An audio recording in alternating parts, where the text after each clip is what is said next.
Assalamualaikum warahmatullahi wabarakatuh. Perkenalkan, nama saya Sulisya Rahmatunisa dengan NIM 12420300021.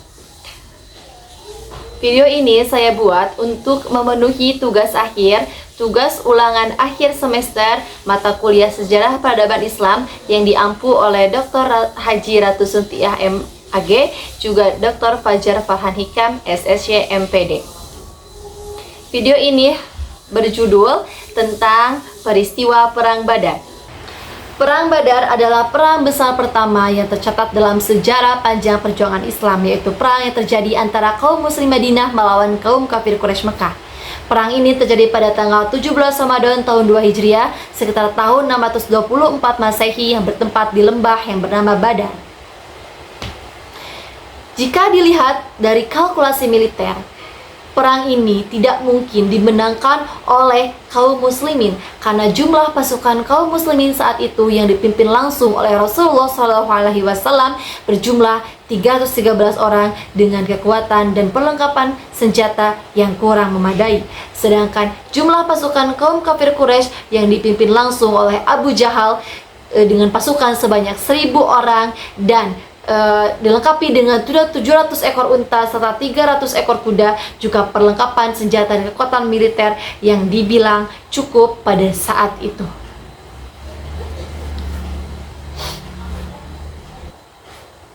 Mengetahui jumlah pasukan yang kalah banyak dari kaum kafir Quraisy, Rasulullah SAW melakukan strategi yang sangat brilian, yaitu beliau mengajak semua pasukan kaum muslim untuk menuju ke lembah Badar dan menguasai semua sumber air yang ada di sana, juga menimbun beberapa sumur yang tersisa.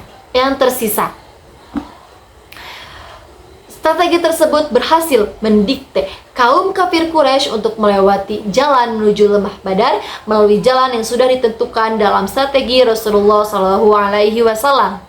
Keesokan harinya, kaum muslim Madinah dengan kaum kafir Quraisy Mekah bertemu, yang mana pada saat itu posisi kaum kafir Quraisy berada di sebelah barat menghadap ke sebelah timur, yang mana mereka harus bertarung dengan panasnya sinar matahari yang akan terbit.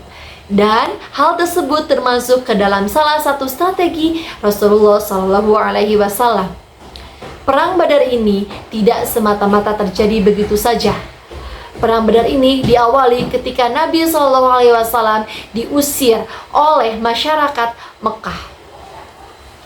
Pada usia 40 tahun, Nabi SAW mendapatkan wahyu pertama dan memulai kerasulannya. Ajaran-ajaran yang disampaikan oleh Nabi SAW bertolak belakang dengan ajaran-ajaran masyarakat Mekah pada saat itu, sehingga pemimpin Mekah pada saat itu, yaitu Abu Jahal, menjadi orang pertama dan orang terdepan yang senantiasa mengganggu dakwah Nabi SAW.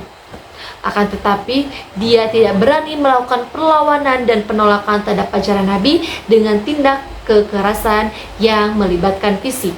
Ia selalu membujuk Nabi SAW untuk menghentikan ajaran Islam kepada masyarakat Mekah. Pada saat itu, Nabi mempunyai paman yang bernama Abu Thalib, yaitu seorang yang sangat disegani dan dihormati di wilayah Mekah, sehingga Abu Jahal tidak berani melakukan penolakan terhadap Nabi SAW secara fisik dan kekerasan. Akan tetapi, sepeninggalnya Abu Thalib, Abu Jahal mulai melakukan penolakan secara fisik, secara kekerasan dan teror-teror terhadap Nabi SAW. Bahkan beliau merencanakan pembunuhan terhadap Nabi SAW bersama dengan kabilah-kabilah yang berada di Mekah pada saat itu.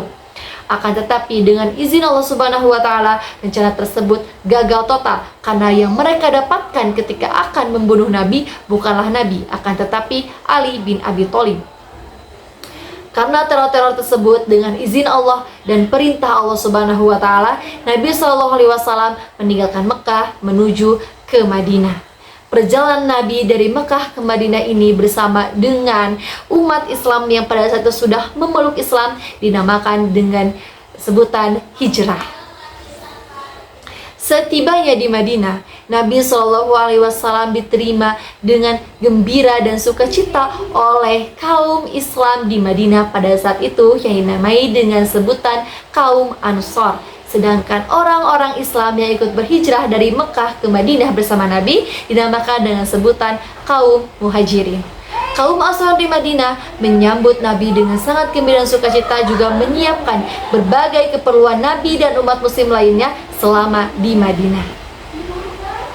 Beberapa tahun berlalu setelah Nabi di Madinah, Nabi mendengar bahwa ada kafilah besar dagang yang melakukan perjalanan dari Syam ke Mekah yang melewati Madinah. Mendengar hal tersebut, Nabi mengajak 313 orang yang sudah memeluk Islam pada saat itu untuk mencegah perjalanan kafilah dagang tersebut untuk merampas harta dan juga hewan-hewan yang dibawa oleh kafilah dagang tersebut. Hal tersebut tidak semata-mata Nabi lakukan tanpa alasan, karena pada saat Nabi melakukan hijrah atau perjalanan dari Mekah ke Madinah, perjalanan Nabi bersama dengan umat muslim lainnya diganggu oleh kafilah dagang kaum kafir Quraisy, sehingga semua harta dan hewan-hewan yang dibawa oleh Nabi dan umat muslim lainnya dirampas semuanya oleh kafilah dagang kaum kafir Quraisy tersebut. Sehingga pada ada kesempatan ini, Nabi ingin merebut kembali harta dan hewan-hewan yang sudah dirampas oleh kafilah dagang kafir Quraisy tersebut. Akan tetapi, rencana Nabi tersebut mengalami kegagalan karena kafilah dagang yang dipimpin oleh Abu Sufyan mengetahui rencana Nabi dan melaporkan hal tersebut ke Mekah untuk meminta bala bantuan. Masyarakat di Mekah yang pada saat itu masih memiliki rasa kebencian terhadap Nabi mengirimkan 1.000 orang pasukan untuk melawan kaum muslimin di lembah Badar tersebut. Pada tanggal 17 Ramadan, maka terjadilah perang Badar tersebut, yang mana pasukan kaum muslim dibagi menjadi 3 bagian, yaitu bagian kanan, bagian tengah, dan bagian kiri, yang mana masing-masing bagian ini dipimpin oleh 3 orang sahabat yang kelak akan menjadi pemimpin umat Islam selanjutnya, yaitu Abu Bakar As-Siddiq, Umar bin Khattab, juga Ali bin Abi Thalib. Pertarungan ini diawali dengan pertarungan kecil, yang mana dari setiap kubu mengirimkan 3 orang perwakilan. Kemudian perang besar pun terjadi. Pasukan muslim berada dalam satu komando yang terkoordinir, yaitu dalam komando Rasulullah SAW. Sedangkan kubu kaum kafir Quraisy tidak memiliki komando yang tetap, sehingga pasukannya terpecah belah karena keteraturan strategi ini. Umat muslim memukul telak kaum kafir Quraisy dalam perang ini dan mengalami kemenangan. Banyak pemuka-pemuka besar dari kaum kafir Quraisy Mekah yang meninggal dunia, seperti Abu Jahal dan pemuka-pemuka lainnya.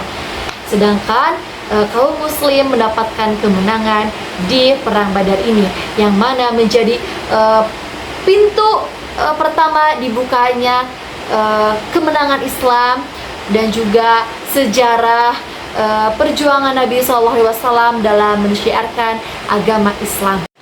Kemenangan di perang Badar ini berdampak besar bagi kemajuan Islam pada saat itu. Kaum kafir Quraisy mulai merasa takut dengan kekuatan umat Islam melalui kemenangan di perang Badar ini. Sekian video ini saya buat untuk memenuhi tugas akhir mata kuliah sejarah peradaban Islam. Saya mohon maaf apabila ada kekeliruan alur ataupun kekeliruan nama tokoh dalam cerita perang Badar yang saya sampaikan. Mohon maaf atas segala kesalahan. Wassalamualaikum warahmatullahi wabarakatuh.